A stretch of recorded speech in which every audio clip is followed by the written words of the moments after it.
Istanbul tarovati, Istanbul ishqi haqida qanchadan qancha kitoblar, badiiy asarlar, g'azallar, she'rlar yozildi tarixda.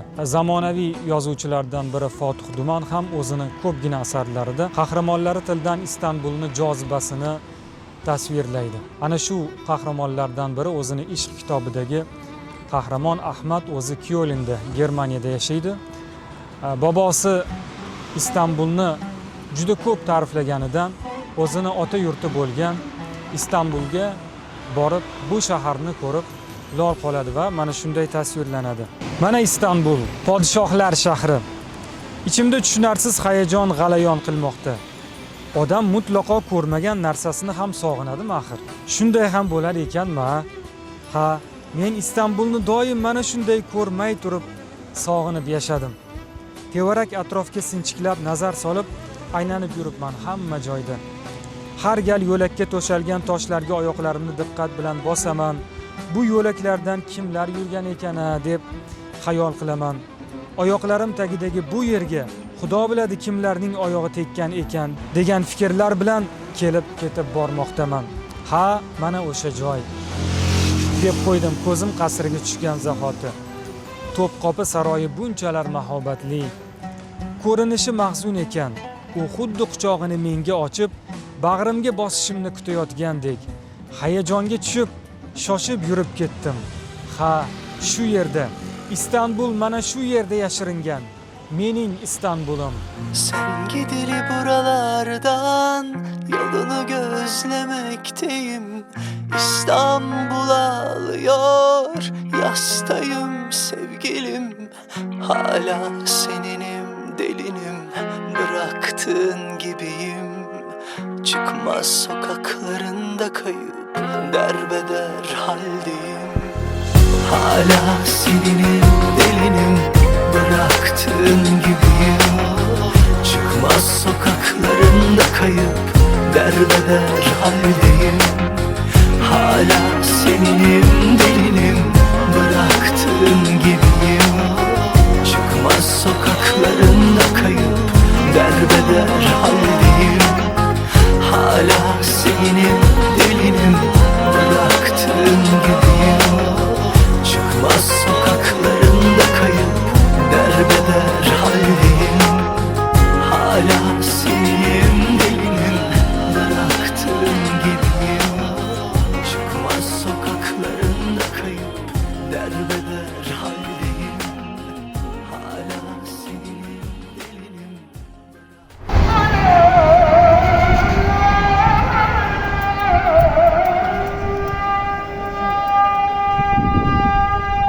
Konstantinopol fath qilingandan keyingi qurilgan ikkinchi katta masjid bu Boyazid masjidi hisoblanadi.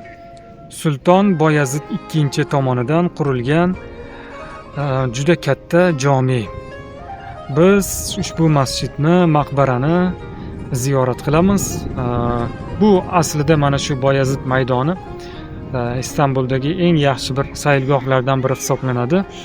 Mana odamlar bolalari bilan kelib bu yerda rohat qilib o'tirishadi, dam olishadi, aylanishadi. Va bu masjidning yonginasida mashhur Istanbul universiteti joylashgan. Jome masjid 1500-1506 yillar davomida 6 yil davomida Sulton Boyazid II tomonidan qurilgan. Sulton Boyazid II bu Konstantinopol fotihi Sulton Muhammad Fotihni o'g'li, vorisi hisoblanadi. Sulton Sulaymon Qonuniyni otasi hisoblanadi. Bu masjidning e'tiborli tomoni shundaki, 1509-yilda Istanbulda, Konstantinopolda katta zilzila bo'ladi. Ana shu zilzilada Fotih masjidiga juda katta shikast yetadi. Keyinchalik uni butunlay qayta tiklanadi. Lekin bu masjid vayron bo'lib ketmaydi bu zilziladan, faqat gumbaz qismigina shikastlanadi, zarar yetadi. Asosi katta qismlariga zarar yetmaydi. Keyinchalik mashhur muhandis Xo'ja Sinon tomonidan o'sha gumbaz qismi ta'mirlanadi. O'sha Yunon, Konstantinopol va Usmonli uslubini uyg'unligida me'morchiligi asosida qurilgan, nihoyatda chiroyli, nihoyatda go'zal. Kirganimizda chap tomonda ayollarning qismi chap tomonda mana yozib qo'yilgan.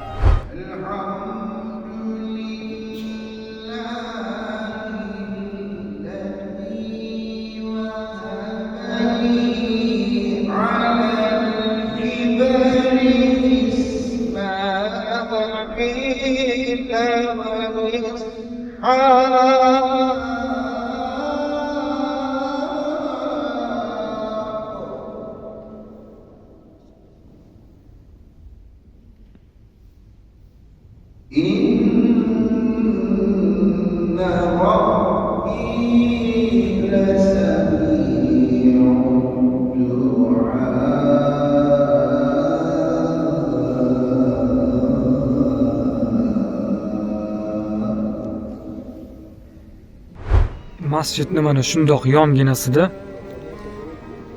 Sulton Boyazid hazratlarini maqbaralari joylashgan. Hozir shu joyga kiramiz. Xalifalar asosan o'zlari qurdirgan masjidni yoniga, etagiga qo'yilishgan. Bundan keyin keyingi davrda vafot etganlar ana shularni yonlariga qo'yilgan.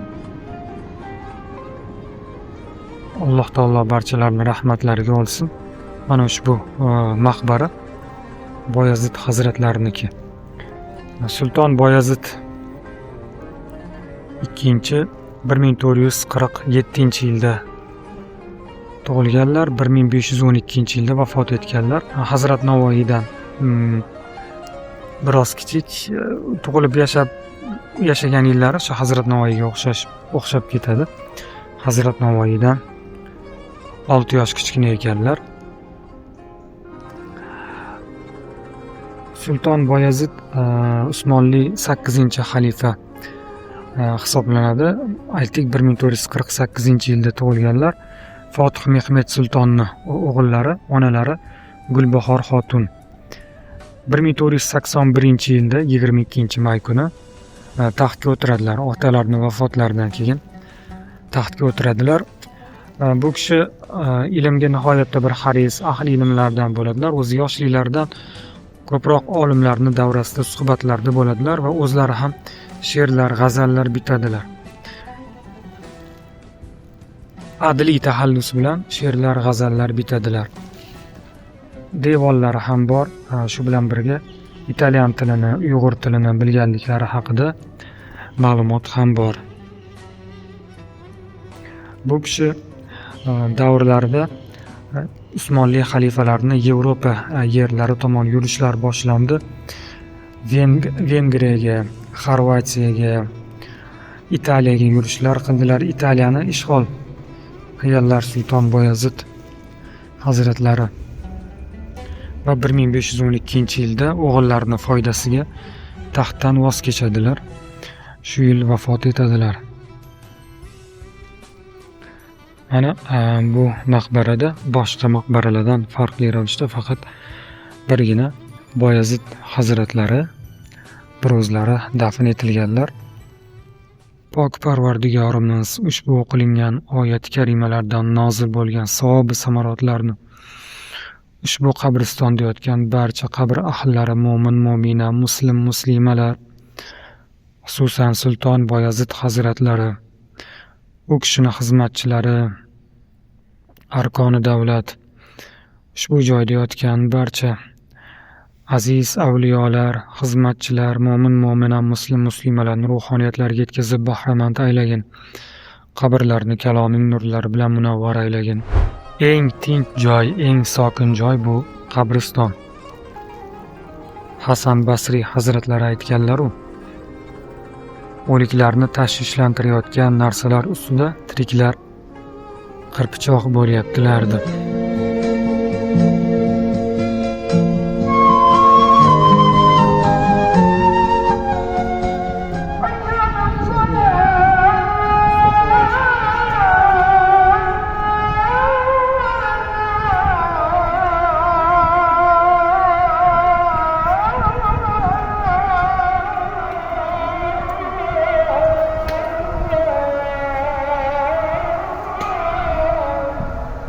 Ba'zi shaharlar borki, ularni dunyoning boshqa shaharlari bilan solishtirib bo'lmaydi. Istanbul haqida ham xuddi shunday deyish mumkin. 7 tepalikdan iborat bo'lgan bu shaharning past baland ko'chalarida yurish har qanday kishini toliqtiradi. Lekin sayohatning zavqi ham shunda. Har ko'chada mushuklar hamrohingiz bo'ladi. Bu shaharda mushuklar juda ko'p va ular ancha e'zozda. Suvlik bo'yida joylashgan yerlarda qadimdan kemiruvchilar ko'p bo'lgani uchun shahar aholisi uylarida mushuk boqishgan. Bu manzara esa bizda afsuski yo'qolib bormoqda. Bu yerda esa gazetalar hamon o'qiladi. Nashrlarning nufuzi bor.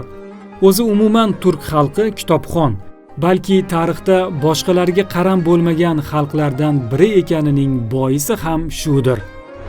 Boyazid masjidini yonginasida Sahhoflar chorchisi, Sahhoflar bozori bor, ya'ni kitob sahifa qiluvchilar sahhoflar deyilgan. Bu qadimgi bozor ekan, nihoyatda 1958-yildan beri faoliyat yuritadigan bozor. Hozirda kitob bozori desak to'g'ri bo'ladi. Kitoblar.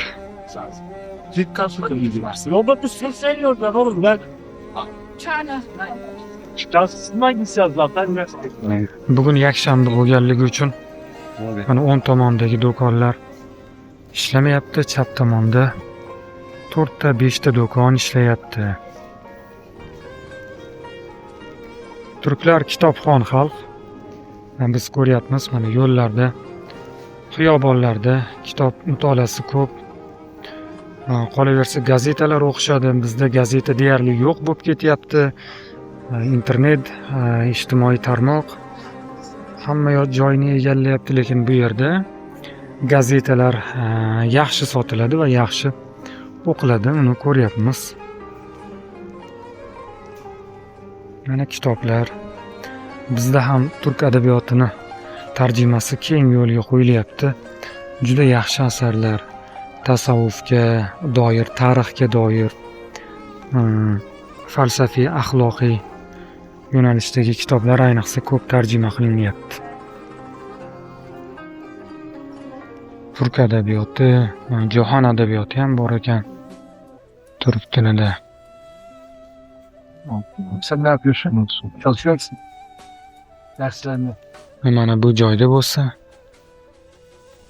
xattotlik namunalari, portretlar, yozuvlar, sultonlarning suratlari, tarixiy suratlar, Istanbulning tarixiy surati, Sulton Abdulhamidxon suratlari, Qur'oni Karimdan parchalar. Televizyon, telefon, internet projeleri falan var mı? Yok ama şey olarak şöyle kartun vereyim. İsterseniz. Alif lam mimni juda chiroyli tasvirlanibdi. Hammasi alohida harflar, hurufi muqattovat. Alohida portret qilingan. Ulaşırsa 532 ile başlayan numara. Tamam. Bavul numarası. WhatsApp falan var değil mi? WhatsApp'ta var. Tamam. Orada size yani seve seve yardımcı olacak. 2 ta 3 ta xona hammasi mana shu xattotlik yozuvlari, namunalari. Mana Muddassir surasining dastlabki oyatlari yozilgan. Fotiha, Oyatul Kursi, Fath surasi, Sulton Abdulhamidxon. Yok onlar olmaz abi ya. Janta parça satamadım mı? Hala abi de bunu. Mana shu asarlar ichida bizda ham mashhur bo'lgan Fotih Dumanning kitoblari ham bu joyda bor ekan. Mana ko'rdik. Benimki büyük Yok oldu. ben Hem korkmuyorum. Yaptım. Onlardan değil o. Şimdi bir de küçük bir de cüzü vardı. İlk kanala geçtiğimde oradaki ablayı almıştı. Börek geçenleri. Hala yıllardır saklıyorum. Mana Okudukça yıkılıyor. mana bu kitob mana. İnşallah onları da çizmez. Men kitobi, eni. Biliyor musun? Men kitobi. Şimdi dedim. Onlar geldi. Ben de ağlıyorum orada. Hani dedin ya sonra Evet. kitapları senin aramda onlar. Ablası kılıklıydı. Kendi ablasının onu yapıyor. Fotih Duman asarlari ekan. Kırma ya. Çıkar şunu kafandan. Senin için boş ver. Ha, bir de okuyordum ben onun bir de eski Türkçe ve Türkçe olarak 2 tane sahtesi. Abu Mansur al-Maturidi hazratlarini ulug' vatandoshimiz Alloma Tavilatul Qur'on Qur'oni Karim tafsiriga oid asarlari mana. Tafsirga oid asarlar ekan bu joyda. Yaxshi. Sizlarga to'liga yetdi. Qachon berib kelsangiz, hafta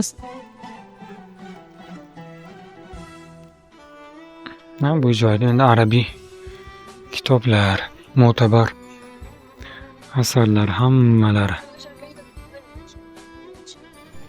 Xullas, nihoyatda mazza qilib o'qiydigan kitoblar ko'p va mana bu joyda ilk matbaachimiz Ibrohim Mutafarriqo Alloh rahmat qilsin, bosgan kitoblari mana ro'yxati 17 ta kitobning ro'yxati berilibdi. Alloh rahmatiga olsin. Kitob bozori bu joyda davom etar ekan. Biz shu yerda tugadi deb o'ylabmiz. Endi boshlangan ekan aslida. Mana shu hammasi.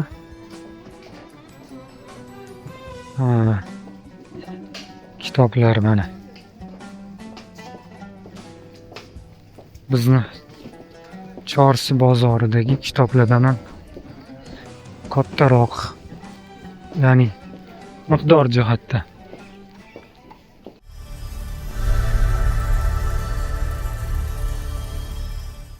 Bu manzarani ko'rib, Qashqadaryo Markoni seriali eshitishdimi? Emi va Sevgi choyxonasi. Turkiyada mana shu choyxona hali bor. Hozir endi albatta o'zgargan, lekin mana shu qismni alohida saqlab qo'yishdi.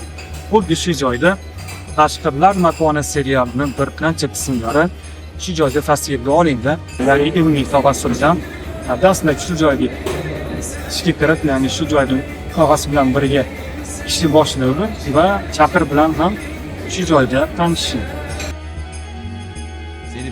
Sizni tez-tez bezovta qilamiz, Emi.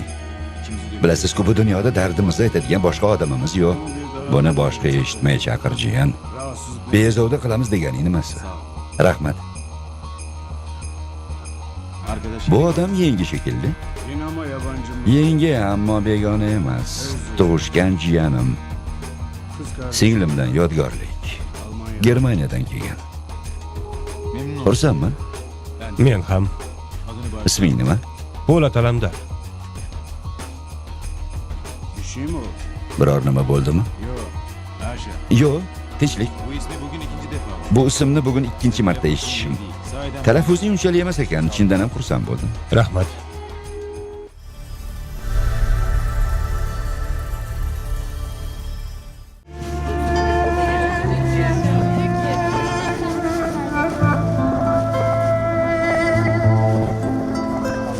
Hamdi Ibrohim Hamdi Ash-Shurafa 2 yoshda.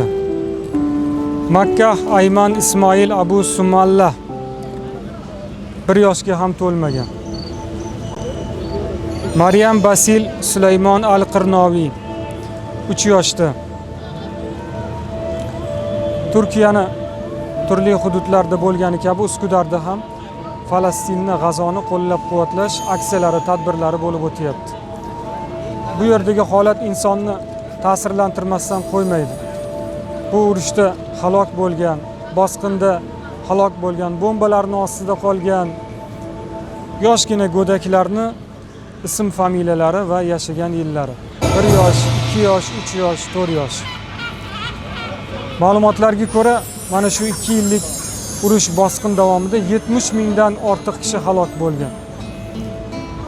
Xayriyatki, oxirgi kunlarda mana tinchlik o'rnatish harakati bo'lyapti, va lekin hozir ham ahvol, holat yaxshi emas. Shuning uchun haligacha mana turli davlatlarda tadbirlar, ehson tadbirlari uyushtirilyapti. Bu yerda ham odamlar kelib mana ehson xayriya mablag'larini maxsus qutilar bor shu joyga tashlashlari mumkin, yoki Fotih masjidida ham ko'rdik. Bir narsa sotib olib bo'lsa ham yordam qo'lini cho'zishyapti. Albatta, musulmonlar hammasi bir et, bir tana misoli hisoblanadilar. Alloh taolo bu joylarga ham, Falastinga ham, G'azoga ham, butun dunyoga tinchlik, ofiyat ne'matini bersin. Musulmonlarni bu kabi fitnalardan o'zi asrasin. Ularga ham mana shunday halovatni, totuvlikni, qut barakani bersin. Bu musibatlarni ularni boshidan ko'tarsin.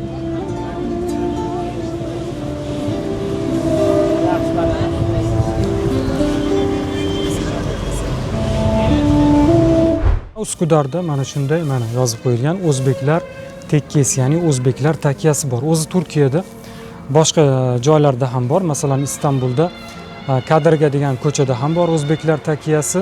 O'zbeklar takiyasi, ya'ni o'zbeklar to'planadigan joy bo'lgan. Bir vaqtlari bundan bir necha asrlar muqaddam bizni yurtimizdan borgan hojilar mana shu joyda to'planib hajga ketishgan. O'zi umuman hajga bizni yurtimizdan borgan hojilar ko'pincha Turkiya orqali borishgan. Tarix kitoblarida keladi. Ayniqsa 18-19 asrlarda xoh karvonda bo'lsin, xoh dengiz orqali bo'lsin, Turkiyaga kelishgan va Turkiyada mana shu o'zbek takiyalari bo'lgan. Bu joyda qo'nib, bu joyda boshqa o'zbek birodarlari bilan, shu joyda yashaydigan ba'zi o'zbek millatiga mansub kishilar bilan jamlanib, shu joydan keyin hajga qarab yo'l olishgan. Ma'lum ma'noda mehmonxona desa ham bo'ladi, karvonsaroy desa ham bo'ladi. Hajga esa o'sha Suriya, Iroq, Falastin orqali Misrga borib turib, Misrdan Qizil dengiz orqali Jiddaga, keyin Makkaga yetib borishgan. Ya'ni hojilar bir yo'la 3 ta masjidni ziyorat qilishgan. Dastlab Turkiyaga kelishgan, undan keyin hozir aytib o'tganimizdek Suriya, Iroq, Falastinda Quddusda Baytul Maqdisni, Masjidul Aqsoni ziyorat qilishgan. Ana undan Misrga o'tib, keyin Qizil dengiz orqali Jiddaga yetib borishgan. Ko'ryapsizmi mashaqqatni? Kamida bu masofaga, bu ziyoratga 2 oycha vaqt ketgan. Xususan Ishoqxon Ibrat yoki Mahmudxo'ja Behbudiy, Ishoqxon Ibrat o'zlarini onalarini olib borganliklarini yozadilar. Mahmudxo'ja Behbudiy Turkiya orqali borganliklarini, undan keyin Quddusda Baytul Maqdisni ziyorat qilib, keyin hajga borganliklarini yozib qoldiradilar. Bu o'zbek takiyalari o'zbek vatandoshlarimiz uchun ma'lum bir ma'noda yordam markazi ham hisoblangan. Chunki safarga chiqishganda albatta safarning mashaqqatlari, qaroqchilarning hujumlariga duch kelishgan nihoyatda og'ir bo'lgan. Pullarni yo'qotishgan yoki firibgarlarga duch kelishgan, hatto kemalarga soxta chiptalar sotilgan, o'sha kemaga chiqarib qo'yaman deb soxta chipta sotib pullarini olib ketgan holatlari ham hajnoma, safarnoma kitoblarida yozib qoldiriladi. Ana shu o'zbek vatandoshlarimiz uchun yordam markazi ham hisoblangan. Chunki hujjatlarda, tarixiy hujjatlarda keladiki, Usmonlilar davlat arxivi fondida Usmonli xalifalarga yozgan bizni Buxoro, Xiva va Qo'qon xonlarini maktublar bor. Ana shu ba'zi maktublar yordam mazmunida yozilgan. Ya'ni ismlari keltirilgan falonchi hojilar sizning yurtingizda shunaqa qiyin ahvolga tushib qolishdi, iltimos ularni kemaga chiqarishga yoki qaytarishga yordam bering mazmunida xatlar yozishgan. Ha, mana shunaqangi bir ko'plab bosqichlarni bosib o'tgan, hozirgacha mana saqlanib qolgan ekan o'zbek takiyasi. Mana bu joyga ahamiyat bersangiz, bu joyda mana aynan shu o'zbek takiyasini, bu joydagi o'zbek tekkesini veb saytini manzili bor. Ana shu manzilga kirib, veb sayt mana hozir biz kirdik. Videolarni, qadimgi suratlarni ham ko'rish mumkin bo'ladi. Ana endi ichkariga kiramiz.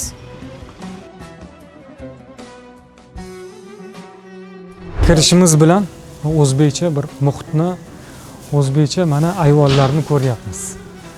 Shu o'zbek uslubida qurilgan mana o'zbekcha ayvonlar. Uskudardagi o'zbeklar takiyasi 1752-yilda Buxoroning Naqshbandiy darveshlari tomonidan Sultontepa hududida Ahmad Yassaviy an'anasi asosida qurilgan. Takiya Turkiya mustaqillik urushi davrida Anadoluga askar va o'q-dorilar jo'natish uchun maxfiy baza bo'lib ham xizmat qilgan. U hozirgacha vaqflar bosh boshqarmasiga qarashli va muzey sifatida foydalanilmoqda. Istanbulda yurganingizda o'zingiz bilan soyabon olib yurish ortiqchalik qilmaydi. Istalgan vaqtda havo o'zgarib, yomg'ir ostida qolishingiz mumkin. Uskudardan chiqib, biz vatandoshimiz Muhammad hamrohligida o'zimizning Lasetiyda eng chekka tumanlardan biri Beykozga yo'l oldik. Yo'l uzoq, ko'p yildan buyon bu yerda yashayotgan vatandoshimizdan anchayin ma'lumot oldik. Istanbulda bir kunda 4 fasldan ko'rib qo'yishingiz mumkin. Qishda sovug'i, kuzda yomg'iri, bahorda shamoli, yozda quyoshi. Ana hozir yomg'irni ko'rib turibmiz. Bugun tinmasligi ham mumkin ekan yomg'ir. Shu xabarda kelib. Bunaqa tirbandlikda yomg'ir tagida ketaverasiz. O'zi tirbandlik darajasi bo'yicha dunyodagi eng katta shaharlardan bo'lsa kerak. Shunaqa yuqori o'rinlarda turadi. Chunki aholi ko'p, mashina ko'p, katta shahar. Istanbul rasmiy aholisi 16 million deb o'qiganman. Lekin kunlik aylanma 30 million deb o'qigandim. Bu juda katta raqamda aslida. O'zbekiston yarmisiga bo'ladi.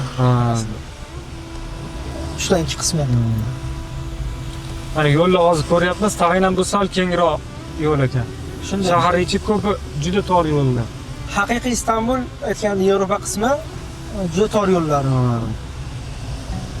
Lekin yangi qurilgan shaharlar keng qurilyapti. Shu tarafi yaxshi. Haqiqiy eski Istanbulda infratuzilma nol desa ham bo'laveradi. Shuning uchun yo'llar tor, shuna qurilgan, shuning uchun juda tirbandlikni 2 barobar ko'rsatadi o'sha narsalar.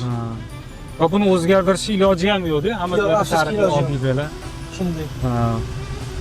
Shaharsozlikni o'zgartirib bo'lmaydi. Aslida o'zgartira olishgani shuncha. Bo'lmasa infratuzilma bo'yicha ham hozir qurib turgan turklar qurilish bo'yicha ancha usta-yu. Masalan, Ispaniyada Barselona maydonni qurib beryapti. Butun dunyoda ko'p joylar qurib beryapti. Va Istanbulda atrofida qurilib turgan yangi shaharlar, Arnavutkoy, shunga o'xshagan shaharlarga borsangiz, keng qurilgan. Tuman yangi tumanlar. Juda keng qurilgan. Maza qilib yurasiz. Mashina qo'ygan joy topish qiyin emas. Keng mahallalar, havo aylanishi zo'r. Lekin eski Istanbul infratuzilmasiz qolib ketgan.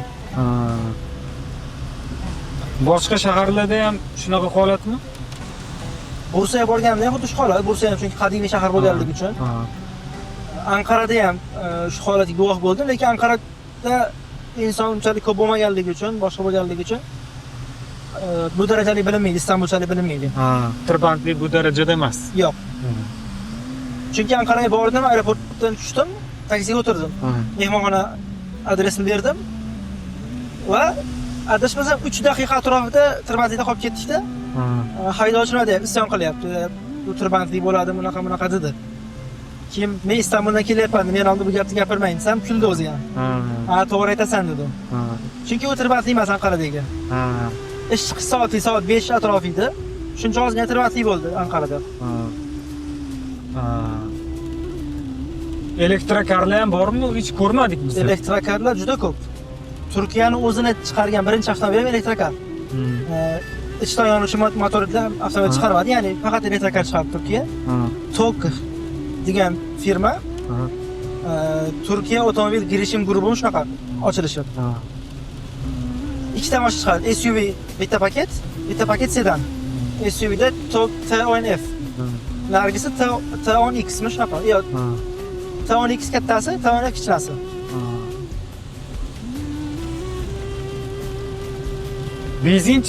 Benzin narxi qanaqa? Qanaqa markali benzinlar bor bu? Benzin narxlari 95 benzin deydi bizda. 95 benzin 59 liraga chiqdi. Ya'ni 20 ming atrofida borib qoladi. Qiziqilgan O'zbekistonda. 91 yoki 92 yo'q. Yo'q, 95 keyin 100 bor, 98 bor. Ular hamma joyda 95 bor. 98 bilan 100 ba'zi joylarda bor xolos. Keyin bu yerda metan yo'q, propan bor. Hatto ba'zi mashinalar zavoddan propan bilan chiqardi. Propan benzin birga. Hozir mana turgan mashina o'zimiz Lasetiyda, bunga propan keyin qo'yilgan. Benzinli o'zi. Mana sizga ham propanmi? Propanda. Yerda ham bemalol o'zi qo'ydirsa bo'ladi. qo'ydirsa bo'ladi. Adashmasam 2010dan keyinmi, 2013dan keyinmi propanli moshinalar chiqishni boshlagan. Bu moshina 2007, bunda yo'q. O'zi odatda ko'pchilik benzinda yursa kerak. Bu yerda dizel ko'proq tarjih qilishadi, chunki tog'li yo'llar bo'lganligi uchun dizel motor ko'proq kuch ishlab chiqaradi. Ko'proq kuchli bo'ladi. Shuning uchun dizel motor ko'proq tanlashadi. Endi ekonomik variant sifatida benzin propan olishardi. Endi elektrokar olishyapti.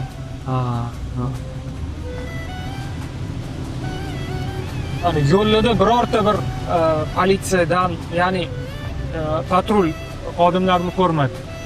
Endi turist polislari ko'p, lekin yo'llarda masalan GAI xodimlarini ko'rmadik. Xodimlar.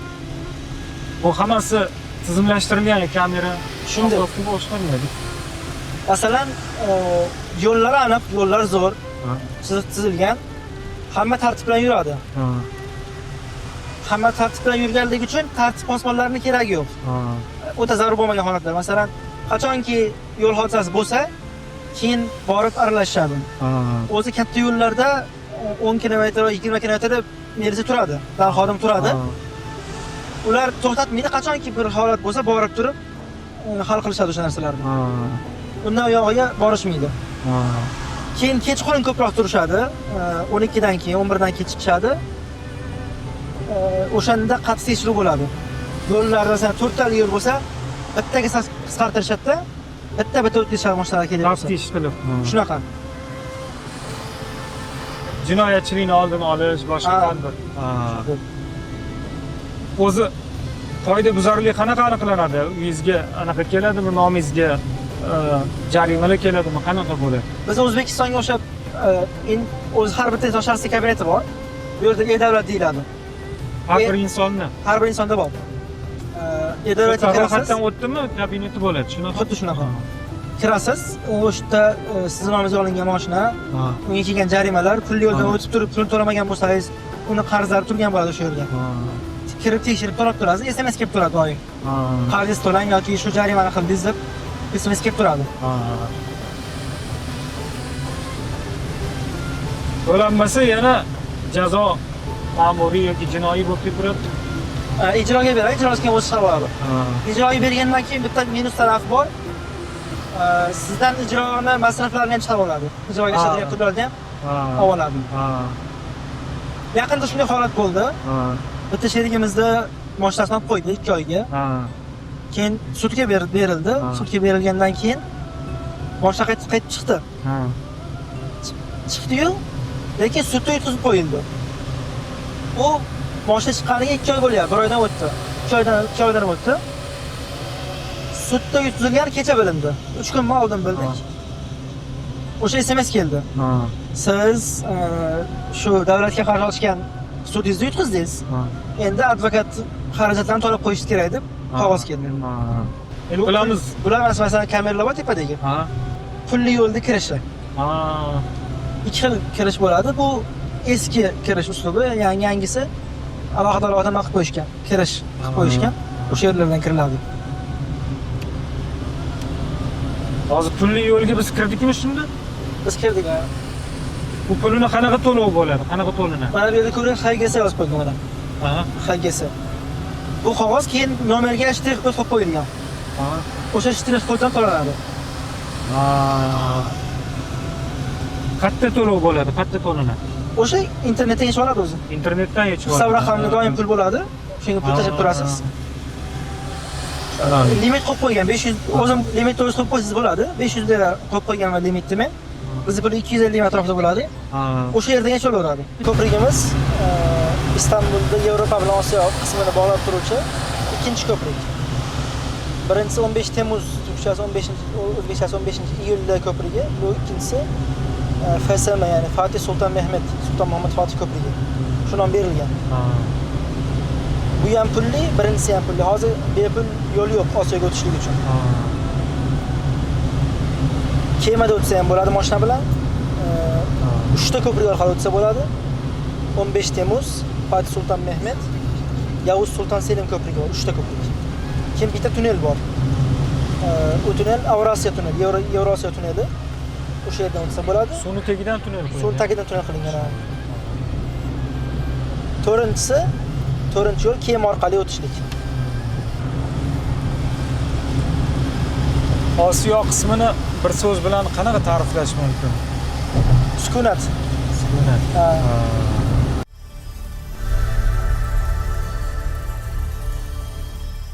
Turkiyani o'rmonlari ko'p. Biz hozir Istanbulni eng chekkasidagi bir o'rmonlardan biridamiz. Bu yerda Beykoz deyiladi. Bo'zdaq film platosi bor. Ya'ni Turkiyaning mashhur o'sha kinokompaniyalaridan biri Bo'zdaq film kinokompaniyasini maxsus pavilyoni bor. Mana shu joyda Ertug'rul seriali suratga olingan. Bundan tashqari bir qancha ko'plab tarixiy seriallar. Asosiy pavilyon yuqori qismda, lekin afsuski mana shu pavilyonni ham pullik qilib qo'yishibdi. Norezidentlar uchun, ya'ni Turkiya fuqarolari bo'lmaganlar uchun bir kishi uchun $55. Endi hozir biz 4 kishimiz, albatta juda katta mablag' bo'lib ketadi. Shuning uchun mana shu joylarni biz tanishtirishga harakat qilyapmiz. Aynan mana shu yerdagi pavilyonlarda boshqa bir qancha seriallar ham suratga olingan. Ya'ni Sukunatlar, Xotirlar, Sevgilim seriallari va boshqa seriallar shu joydagi pavilyonda suratga olingan. O'zi bu joyda ma'lumotlarga ko'ra 18-19 asrlarda poyafzal fabrikasi bo'lgan. Keyinchalik ana shu fabrikani tarixiy qismiga maxsus o'sha tarixiy seriallarni suratga olish uchun Bo'zdaq film kinokompaniyasi tomonidan maxsus pavilyonlar yasalgan. U endi biroz teparoqda, ichkariroqda. Biz hozir mana shu joylar bilan chekinamiz. O'zi mana shu o'rmonlarni ko'rarkanmiz, albatta Ertug'rul seriallaridagi ba'zi tarixiy sahnalar yodimizga tushadi. Shu joylarda olingan. Tirilish Ertug'rul seriallarini Uskon platformasida bizda albatta kuzatib boring. Bizning tarjima, bizning platforma. Beykozdan qaytib Beshiktosh tumaniga kirib bordik.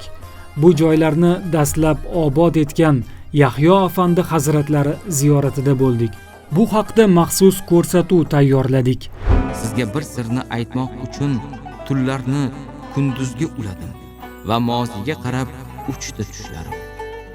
Ko'hna zamonga borib qoldim va Yahyo afandi xonaqohiga sirli eshikdan qadam tashladim.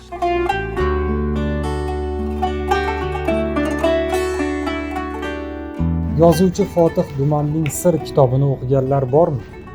Unda ulug' zot Yahyo afandi hazratlarining hayotlari tasvirlanadi, juda go'zal holatda o'quvchiga yetkaziladi. Faqat shuni qo'shimcha qilish lozimki, 16-asrda yashagan ulug' olim Yahyo afandi qabri ustiga yasalgan ushbu naqshinkor sanduqaning muallifi Sulton Abdulhamidxon II hisoblanadi. Xalifaning shunday gul hunari ham bor ediki, u duradgorlik bilan shug'ullanardi. Mo'tabar zotlarni qabrlariga sanduqalarni o'z qo'li bilan yasagani tarixiy kitoblarda keltiriladi. Ziyoratgohdan uzoq bo'lmagan hududda biz yuqorida tilga olgan Usmoniylar davlatini tadbirli siyosati bilan 33 yil boshqargan Sulton Abdulhamidxon II ning qarorgohi Yulduz saroyi va Hamidiya masjidi joylashgan. Yulduz va Dolmabog'cha saroylarida tasvirga olish taqiqlangani uchun kira olmadik, lekin ushbu Hamidiya masjidi poytaxt Abdulhamid seriali muxlislariga yaxshi tanish. Sulton Muhammad Fotih tomonidan keyin xalifalar tomonidan qurdirilgan eng so'nggi masjid, ya'ni Sulton Abdulhamidxon II tomonidan 1885-86 yillarda qurilgan Yulduz masjidi yoki Hamidiya masjidi mana shu masjid hisoblanadi. Manbalarda keladiki, juma namoziga xalifa ushbu masjidga tashrif buyurgan. Mana shu siz ko'rib turgan joy atrof, hatto aytiladiki, odam qadam qo'yishga joy qolmagan. Butun xalq yig'ilgan, xalifa ham shu joyga kirib kelgan va juma namozlari mana shu joyda o'qilgan. Xuddi mana shu siz ko'rib turgan joyda, mana shu minbarda poytaxt Abdulhamid serialida, ya'ni Sulton Abdulhamidxon mana shu joyda turib xutbaga chiqib va'z o'qiydi. Ey jamoatul muslimin, millatlarni to'p zambarak bilan, zirh bilan, qo'shin bilan yengib bo'lmaydi. Yengilmaydilar. Millatlar faqat o'zaro aloqalari uzilgach, o'z dardi bilan andarmon bo'lsa, o'z xohi-havasiga berilsagina yengiladi. Masjid juda ham bir go'zal holatda, o'zini asliy qiyofasini yo'qotmagan holatda restavratsiya qilingan. Kirgan kishi bir bu joydagi naqshlarga albatta tasanno aytmay iloji yo'q.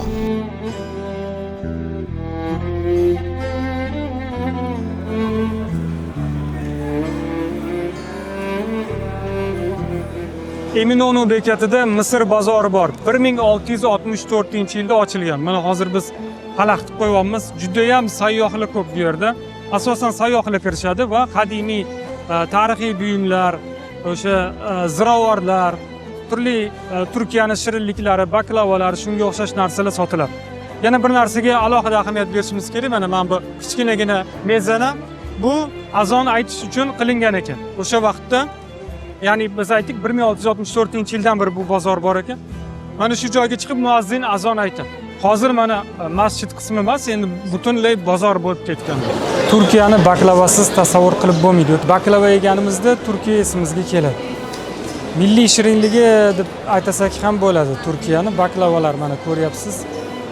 Endi bu Misr bozori sayyohlar kiradigan bozor bo'lganligi uchun boshqa joylarga qaraganda narxlar qimmatroq. Mana 800 lira ekan bu, 100 lira. Bir donasi ekan bu. Bu kilogrammi 800 lira, donasi 100 lira. Ichkarida mana yana turli xillari bor. Bundan tashqari mana olib ketishlari uchun bunaqa lukum deyiladi. Lukum shirinligi bor, olmali, apelsinli, anorli. Qancha para? 300 lira. Bu mana 350 lira, 300 baklavalar 350 lira. Assortiment ko'p, navlari ko'p, lekin narxlar ozgina bu bozorda qimmatroq ekan. Ichkarini ko'ramiz.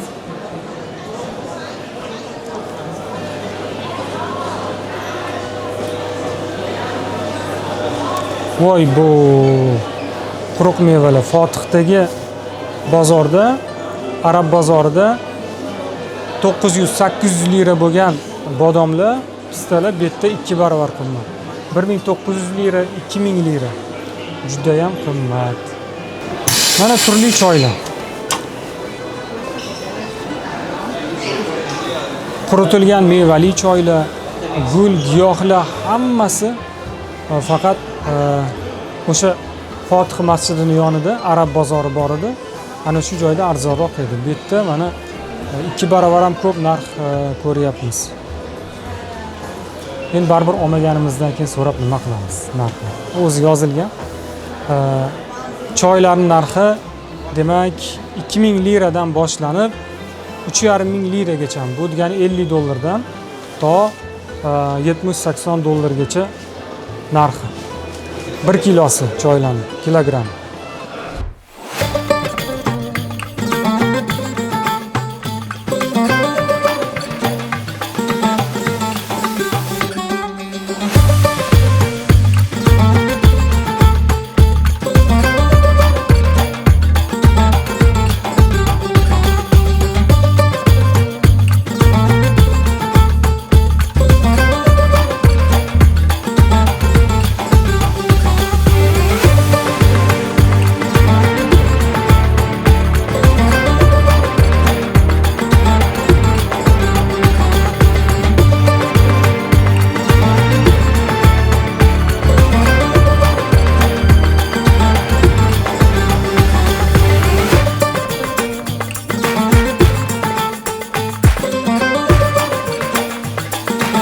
Узбекистан клиент будет в мой магазин, я хорошо я скажу, все очень хорошо будет. Вот такой очки я продаю 755, $10. $10 если я сказал.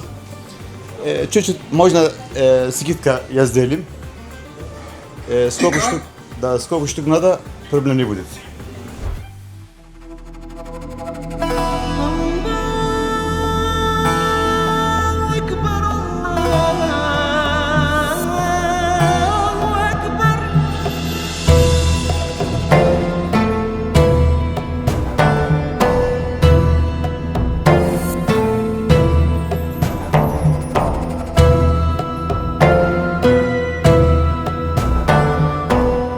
Biz Sulaymoniya masjididamiz.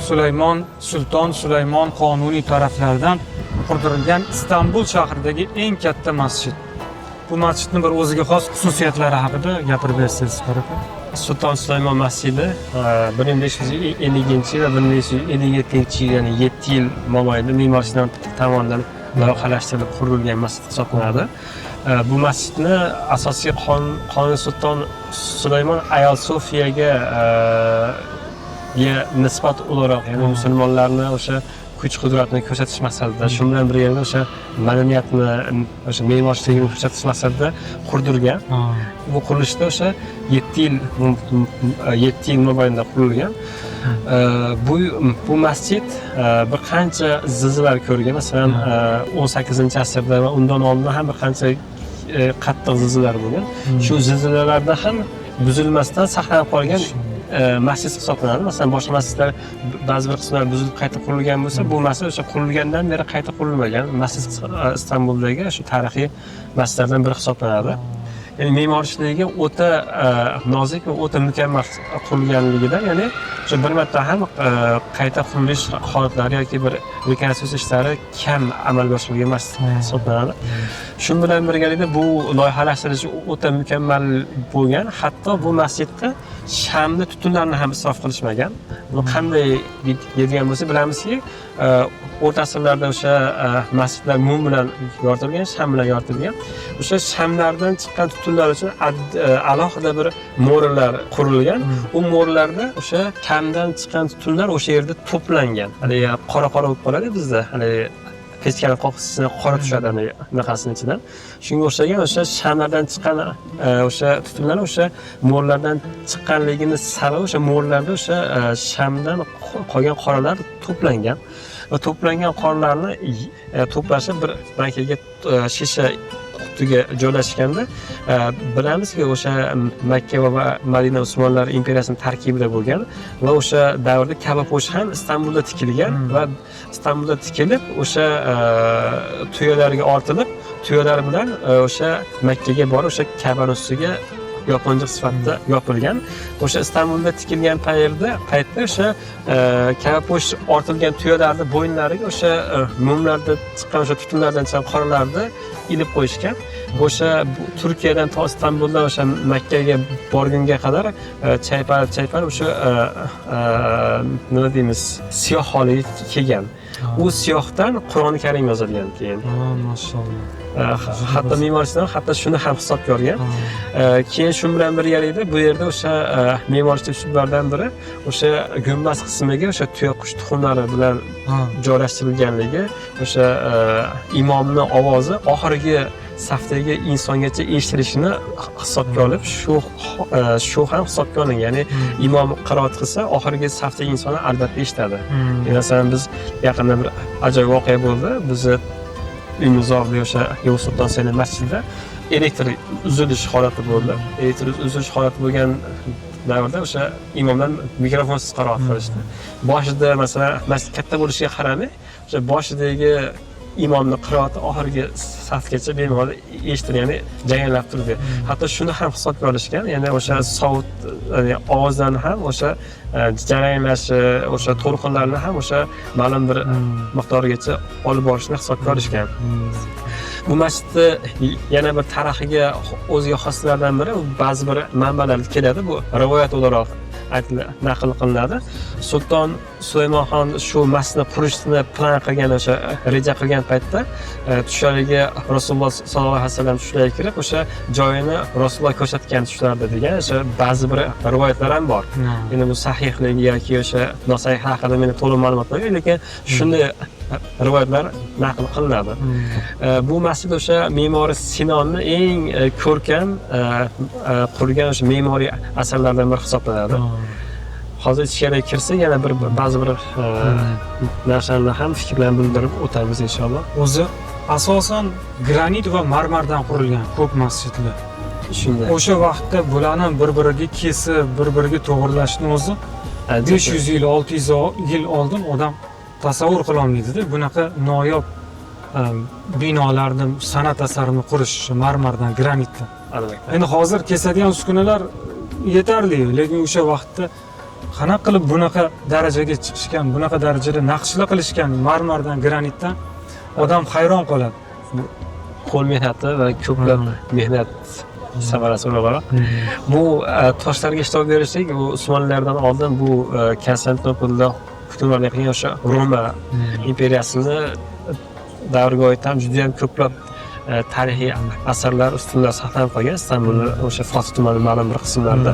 Ularni ham ko'rishingiz mumkin. O'ta katta toshlar, o'sha ustunlar qilingan, toshlarga o'sha naqshlar ishlovlar berilgan. Endi toshga ishlov berish bu Istanbulga Usmonlardan oldin ham begona emasdi. Bu o'sha san'at asarlarini nima qilishda o'sha Usmonlar imperiyasiga ham meros bo'lib qolgan, ya'ni Roma imperiyasidan, ya'ni Bizantiya. Mana shu masjidning yonginasida u kishini qabrlari bor. Dastlab ziyorat uchun bu yerga kirdik. Sulton Sulaymon Qonuniy va u kishining otalari Yavuz Sulton Selim mana shu ikki hukmdorning davri o'zi tarixda bu Usmonlilar imperiyasining kuch-qudrat davri hisoblanadi. Ayniqsa Yavuz Sulton Selim hukmronlarning ichida eng ko'p hukmronlik qilgan Sulton Sulaymon albatta 46 yil mobaynida Usmonli imperiyasini boshqargan hukmdorlardan biri. Xatga chiqishi 1520-yil va vafotiga qadar, ya'ni 1566-yilga qadar davlatni boshqargan va Usmonli imperiyasi eng ko'p harbiy safarlarga chiqgan hukmdor sifatida ham tanilgan. Ya'ni umrini 10 yildan oshig'ini, ya'ni safarlarda, ya'ni hukmronligini 10 yildan oshig'ini harbiy safarlarga sarflagan insonlardan va hukmdorlardan biri. Bu kishini 66-yilda vafot etgan bo'lsa, bilamizki buni tarixini ham menimcha o'zi ancha qiziqqan bo'lsadan keyin 3 marotaba janoza o'qilgan. Birinchi o'sha vafot etgan joyida, lekin o'sha vafot etgan joyda qo'shinning ruhiyati tushmasligi uchun sir saqlangan va ikkinchi janozalar Belgradda o'qilgan. Uchinchi janozalar bu yerda 500 mingdan ortiq inson bilan birgalikda uchinchi janozalar o'qilib shu yerga dafn etilgan. Bu kishi Usmonli imperiyasini o'ziga ham qonuniy jihatdan islohotlar bilan ajralib turadi. Shuning uchun ham qonuniy sulton, ya'ni Sulton Sulaymon laqablaridan biri qonuniy, ya'ni o'sha davlatni qonuniy jihatdan ham o'sha qonunlar ustuvorligini ta'minlash va qonunlarni yaratish bilan ham ajralib turadi. Shuning uchun ham qonuniy sulton laqabi bilan tanilgan. Shu bilan birgalikda Usmonli imperiyasi hududlarini anchagina kengaytirgan va kuch-qudratni eng yuqori shekilda cho'qqisiga ham quruqlikda, ham dengizda o'sha Hayardin Barbaros podsholar bilan birgalikda o'sha dengizda ham juda ko'plab zafarlarga erishgan hukmdorlardan biri hisoblanadi bu. Qonuniy sulton Sulaymon Xon. Hozir biz bu yerda bu kishini maqbaralari va u kishini farzandlari va shu bilan birgalikda eng suyukli ayollardan biri bo'lgan Xurram sultonni maqbaralariga ham kirib ularni ham ziyorat qilib o'tamiz. Hozir kiraverishimizda Hajarul Asvad bor dedingiz. Mana shundan qayerda joylashgan? Buni bilamizki, Yavuz Sulton Selim xon o'sha Mamluklar imperiyasini yenggandan keyin o'sha Saudiya, bugungi kundagi Saudiya ma'lum bir o'sha ikki haram shaharlarga Makka va Madina ham musulmonlar tarkibiga kirgan. Shuni hisobiga Hajarul Aswadning ma'lum bir parchalari o'sha u hududlardan Turkiyaga, ya'ni Istanbulga keltirilgan va shu 3 qismdan bir qismi shu Sulton Sulaymon Xon maqbaralariga joylashtirilgan. 2 qismi o'sha ham o'zini davrida vazir azam, ya'ni bosh vazir va shu bilan birgalikda xonadon, ya'ni Usmonlilarga kuyov bo'lgan Sokolli Mehmet Pasha ham o'zini nomidan qurilgan masjidlar o'sha yerga ikki parchasi u yerga joylashtirilgan, mehrob qismiga. Bir qismi bu yerda o'sha maqbaraning yuqorisida ko'rishimiz mumkin. Shu tepa qismidami? Albatta, o'sha deraza qismini ustida. Kichkinagina qora tosh turibdi. Albatta o'sha. Demak, mana shu Hajarul Asvad bo'ladi. O'zi Hajarul Asvad katta tosh bo'lgan. 10-11 asrlarda o'sha Yamandagi bosqinchilar kirib, Makkada ancha buzg'unchilik ishlarini qilishgan, haramda xususan va Hajarul Aswadni o'g'irlab olib ketishgan. Bo'laklarga bo'lib tashlashgan. Keyin yana bu hukmdorlar tomonidan yana qaytarib Ka'baga qo'yilgan. Lekin shu ba'zi qismi shu joyda ham qolgan ekan-da. Shunday. Yaxshi, demak ichkariga kiraveramiz. Ha, yana bir ma'lumot uchun shuni aytib o'tishimiz mumkinki, masalan hozir ko'pchilik Sulton Sulaymonni ham Xurram sultonlarni ham o'sha Muhtasham 100 yil seriali orqali tanishadi. U serialni nafaqat turklar va boshqa millatlar ham ko'plab ko'rishdi, lekin u yerda o'sha tarixiy ma'lumotlarni yoki tarixiy ma'lumotlar o'sha noto'g'ri talqin qilinishi holatlari juda ham ko'p va bu Turkiyada juda ham ko'plab e'tirozlarga sabab bo'lgan. Masalan, Sulton Sulaymon xonga o'sha haligi asosiy umrini saroyda o'tkazgan, lekin asosiy umrini o'sha jangu jadallarda, ya'ni saroydan tashqari holatlarda o'tkazishgan. Masalan, o'sha ma'lumot o'rnida Xurram sultonni ham aytib o'tishimiz mumkin. Xurram sulton ham o'zini davrida o'sha eng katta bir saxovatpesha ayollardan biri hisoblanadi. Saxovatpeshaligi shu bilan birga ko'plab hammomlar, ya'ni vaqf hammomlari, shu bilan birga o'sha yosh bolalar uchun ko'plab masjidlar, qoraxonalar, madrasalar qurdirgan shaxs hisoblanadi va o'zi ham ko'plab o'sha Qur'on qorilariga, hofizlarga ko'plab homiylik qilgan inson hisoblanadi. Shu bilan birgalikda o'zi ham o'sha Qur'onga bo'lgan muhabbati o'ta kuchli bo'lgan degan o'sha kuchli ayol sifatida deymizmi, shu holatda o'sha ma'lumotlar yetib kelgan bizgacha. O'zi aynan shu haqida savol bermoqchi edim. Chunki ko'pchilik bu yerga kelgan ziyoratchilar shu eslashadi, shu kinodan eslashadi. Shunday. Muhtasham 100 yil seriali orqali baho berib qolish holati kuzatilyapti-da. Sulton Sulaymonga va Xurram sultonga ana shu film orqali u zotlarning shaxsiyatiga, hayotiga shu film orqali baho berish holati bo'lib qolyapti, ayniqsa hozirgi paytda.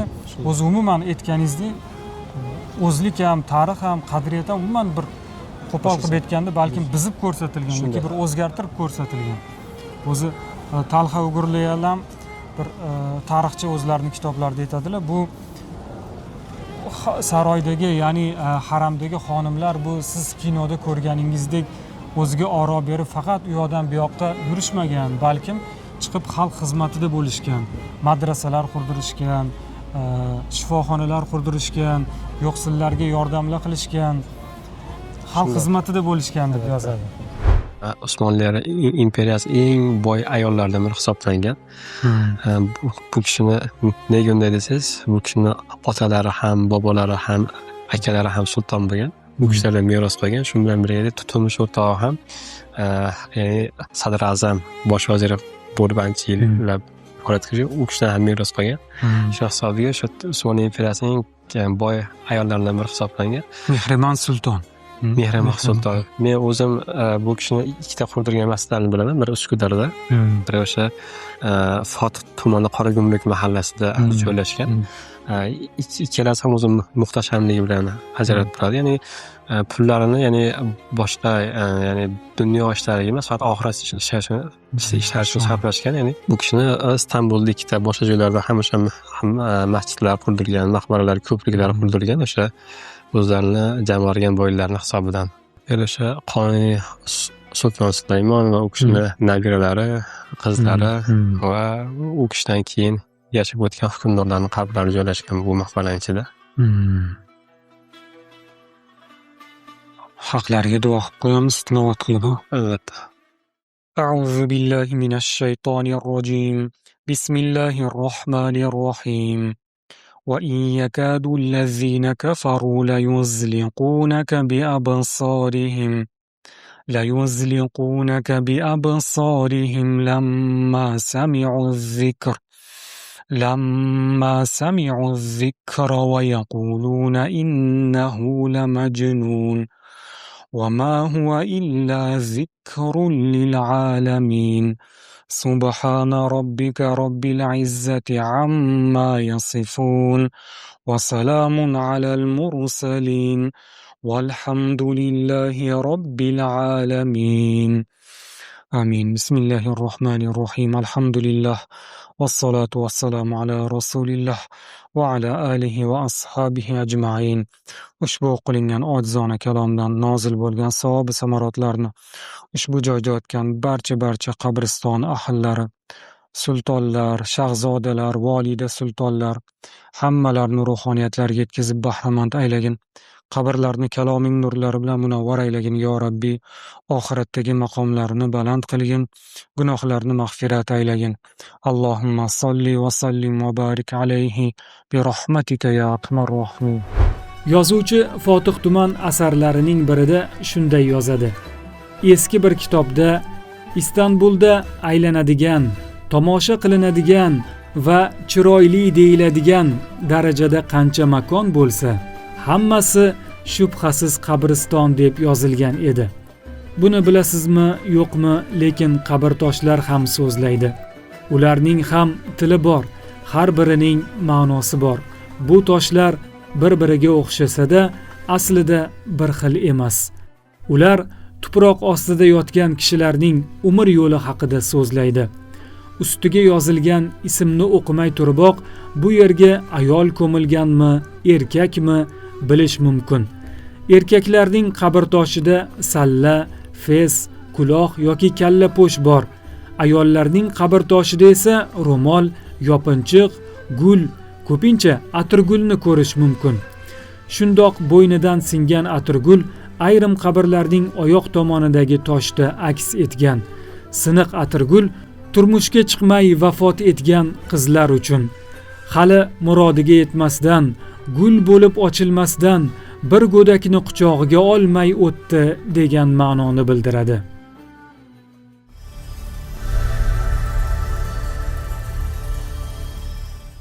Turkiyaning mashhur shirinliklari bu albatta baklava, lukum, folvalar hisoblanadi. Hamma joyda do'konlarda sotiladi bular.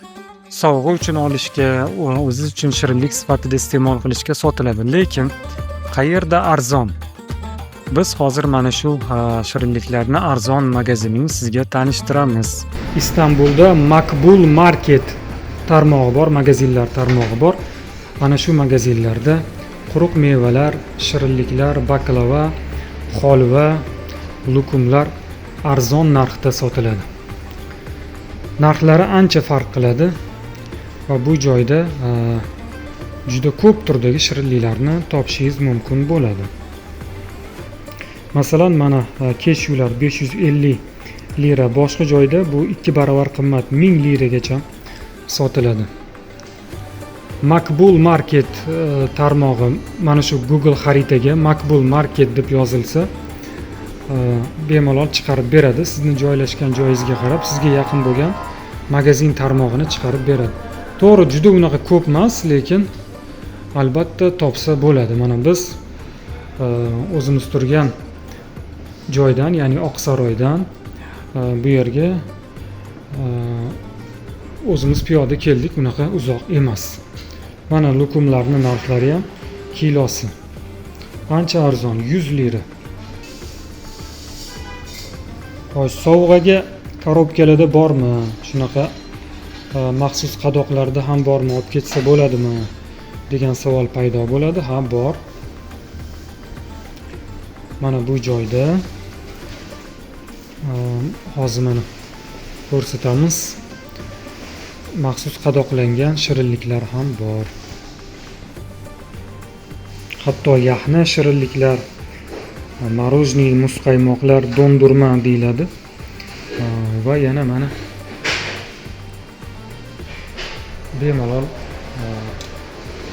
mana shulardan olishimiz mumkin sovg'a sifatida. Istanbul ko'chalarida ko'pchilik ahamiyat bermay o'tib ketadigan 1000 yillik tarixga oid bino bor. Bu Fenari Iso jome masjidi. Konstantinopol fathidan keyin masjidga aylantirilgan cherkov faqat Ayo Sofiya cherkovi emas. Shu bilan birga mana biz ko'rib turgan Fenari Iso hozirgi masjidi ham cherkov bo'lgan. Ikkita bino bo'lgan, monastir va cherkov.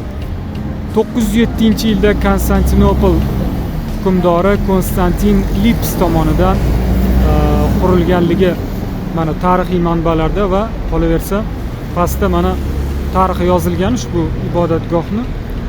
Konstantin Lips tomonidan qurilgan ekan 907-yilda.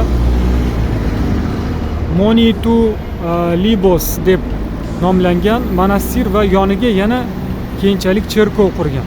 Bu joy o'zi o'sha imperatorlarni dafn qilinadigan qabristoni bo'lgan. Va mana shu cherkov monastir deyarli yonma-yon bo'lib, boshqa Vizantiya ibodatgohlaridan farqli ravishda ikkita tomonida 4 ta kichik ibodat xonalar alohida qurilganligi bilan tavsiflanadi. 1453-yil Konstantinopol musulmonlar tomonidan fath qilingandan so'ng bu ibodat uyi, bu cherkov, monastirlar masjidga aylantirildi 15-asrning oxirida Boyazid II tomonidan. Nima uchun Fenariysa deyiladi? Boyazid II bir qismini masjidga aylantirgan va bir qismini Fenarizodalar oilasiga tortiq qilgan ekan. Ana shuning uchun shularning nomi bilan ataladi. Mana eski ko'rinishi, suratlari.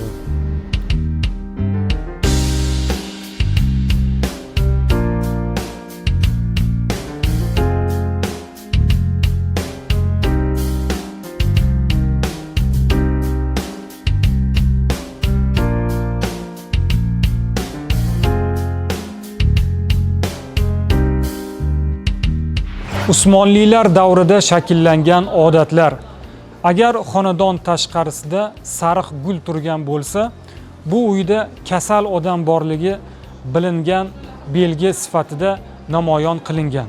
Ya'ni bu tomondan o'tganda ortiqcha shovqin solmay, e'tiborli bo'lib o'tish nuqtai nazaridan.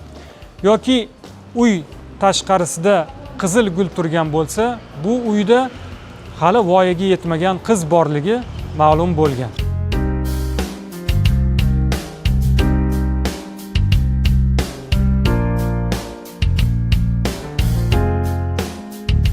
Sayohat qilish u seni so'zsiz qoldiradi, keyin hikoyachiga aylantiradi degan edi mashhur arab sayyohi Ibn Battuta. Istanbul shu darajada tarixiy, sirli, jozibali, katta shaharki, 10 kun bizga uni to'liq aylanishga, o'rganishga yetmadi. Ba'zi joylar bo'ladi, seni zeriktiradi, o'zidan itaradi. Lekin ishoning, bu shahar bunday emas. Xuddi muqaddas shaharlar kabi o'ziga yana tortaveradi.